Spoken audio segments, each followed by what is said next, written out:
Hello, नमस्कार, आदाब, सत श्री अकाल और अस्सलाम वालेकुम। मैं हूं मोहम्मद अहमद काज़मी, लेकर आया हूं आपका पसंदीदा कार्यक्रम नज़र दुनिया पर। पाकिस्तान के प्रधानमंत्री इमरान खान की अमेरिका यात्रा दुनिया भर में चर्चा में है। उनके साथ ही अमेरिका के राष्ट्रपति डोनाल्ड ट्रंप ने ये दावा करके कि भारत के प्रधानमंत्री नरेंद्र मोदी ने उनके हाल ही में जापान के शहर ओसाका में G20 समिट के मौके पर कश्मीर समस्या पर बिचौलिए के तौर पर काम करने को कहा था, भारत की सियासत में हलचल पैदा कर दी है। इसी मौके पर ट्रंप ने यह भी कह दिया कि अगर वो चाहें तो अफ़गानिस्तान का मसला 10 दिनों में हल कर सकते हैं, लेकिन उसमें करोड़ों लोग मारे जाएंगे और अफ़गानिस्तान का नाम दुनिया के नक्शे से मिट जाएगा। लेकिन वो ऐसा नहीं करना चाहते। उस पर अफ़गानिस्तान के राष्ट्रपति अशरफ गनी ने आपत्ति जताई है। ट्रंप की बातों से ये तो तय है कि जब भी वो बोलते हैं उसमें कुछ ना कुछ विवाद ज़रूर खड़ा हो जाता है। इसी बीच पाकिस्तान के प्रधानमंत्री इमरान खान ने अमेरिका के दौरे में ही इस बात को स्वीकार किया है कि उनके देश में टेररिस्ट ऑर्गेनाइजेशंस और आतंक से जुड़ी सरगर्मियां मौजूद हैं। उन्होंने ये भी कह दिया कि जम्मू कश्मीर के पुलवामा में CRPF के काफिले पर हमले के लिए जैश ए मोहम्मद जिम्मेदार है, लेकिन उन्होंने अपने देश के इसमें शामिल होने की बात नहीं कही। उन्होंने कहा कि इस साल फरवरी में पुलवामा में जो कुछ भी हुआ वो पूरी तरह भारत का अपना मामला था। हमले में शामिल लड़का कश्मीरी था जो आतंकी बना। जिस ग्रुप ने हमले की जिम्मेदारी ली थी वो जैश ए मोहम्मद भारत में सक्रिय था, इसलिए पाकिस्तान सुर्खियों में आ गया। ये उन्होंने अपनी बात एक तरह से स्वीकार की, नहीं भी की, आधे रास्ते तक स्वीकार की। पाकिस्तान के प्रधानमंत्री ने आगे कहा कि जब ये सब हुआ उससे पहले हमने ये फैसला कर लिया था कि हम पाकिस्तान में सभी आतंकी संगठनों को ख़त्म करेंगे, क्योंकि ये पाकिस्तान के हित में है। पाकिस्तान को आतंकी संगठनों को ख़त्म करना होगा। ये बात उन्होंने ज़ोर देकर कही है। जब से वो प्रधानमंत्री बने हैं वो इस तरह के कई बयान दे चुके हैं। इमरान खान के इस बयान से ये बात साफ है कि उनके देश में टेररिस्ट ग्रुप हैं और वो न सिर्फ मुल्क के अंदर बल्कि सीमा पार आतंकवाद को भी बढ़ावा दे रहा है। भारत का ये आरोप हमेशा रहा है कि पाकिस्तान से सीमा पार आतंकवाद होता है। उधर ईरान भी कई बार इस तरह के आरोप लगाता रहता है और कई बार छुटपुट घटनाओं की भी वहाँ से खबरें आती हैं। सीस्तान बलूचिस्तान में कुछ टेररिस्ट ग्रुप पाकिस्तान की तरफ से जाकर के वहाँ कुछ हमले करते हैं और अफ़गानिस्तान में जो रोल है वो तो दुनिया के सामने है। पाकिस्तान के प्रधानमंत्री इमरान खान ने अमेरिकी संसद में अपनी तकरीर के दौरान मंगलवार को कहा है कि उनके मुल्क में 40 टेररिस्ट ग्रुप सरगर्म थे। इमरान खान ने कैपिटल हिल में अमेरिकी संसद के सामने तकरीर करते हुए कहा, हम आतंक के खिलाफ अमेरिका की लड़ाई लड़ रहे हैं, पाकिस्तान का 9/11 से कोई लेना देना नहीं है।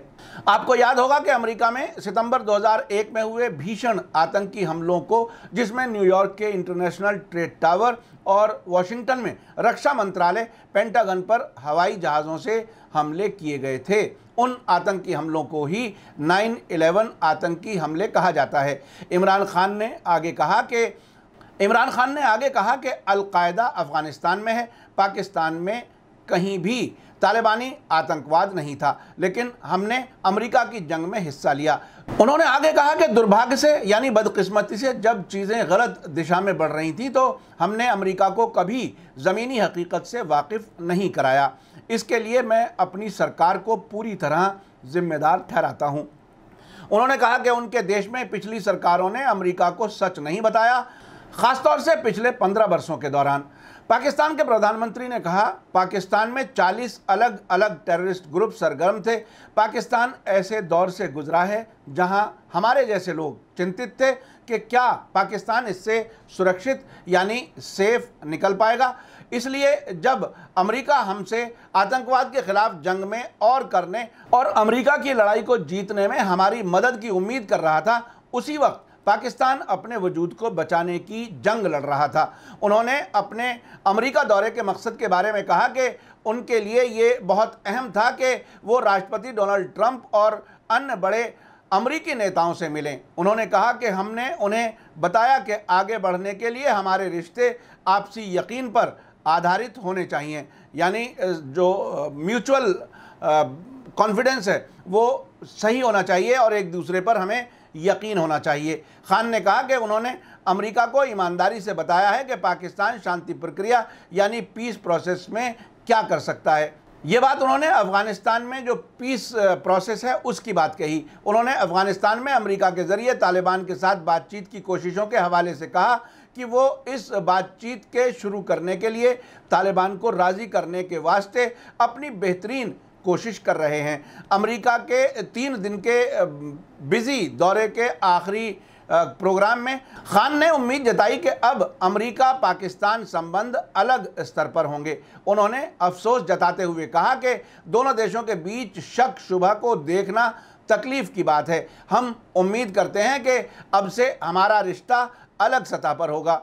आपको मैं बता दूं कि डोनाल्ड ट्रंप ने अपनी दक्षिण एशिया पॉलिसी के ऐलान के वक्त कहा था कि पाकिस्तान हमसे बिलियंस ऑफ डॉलर्स लेता है और हमारे खिलाफ उसे इस्तेमाल करता है और आतंकवादियों की मदद करता है। उन्होंने बड़ी रकम जो पाकिस्तान को डिफेंस बजट से दिया जाता है उसे रोकने का भी फैसला किया था। इधर इमरान खान का कहना था कि पाकिस्तान ने अमेरिका की अफ़गानिस्तान जंग लड़ने के दौरान 70,000 लोगों की कुर्बानी दी है और उसके मुल्क की इकॉनमी तबाह हुई है। अब के बाद वे किसी और देश की जंग में शरीक नहीं होंगे। अफ़गानिस्तान से डोनाल्ड ट्रंप अपनी फ़ौज को वापस बुलाने के संकेत दे चुके हैं और अब उनका दबाव है कि किसी तरह से तालिबान और मौजूदा अफ़गानिस्तान सरकार के बीच बातचीत हो जाए। इसमें वो पाकिस्तान का सहयोग चाहते हैं।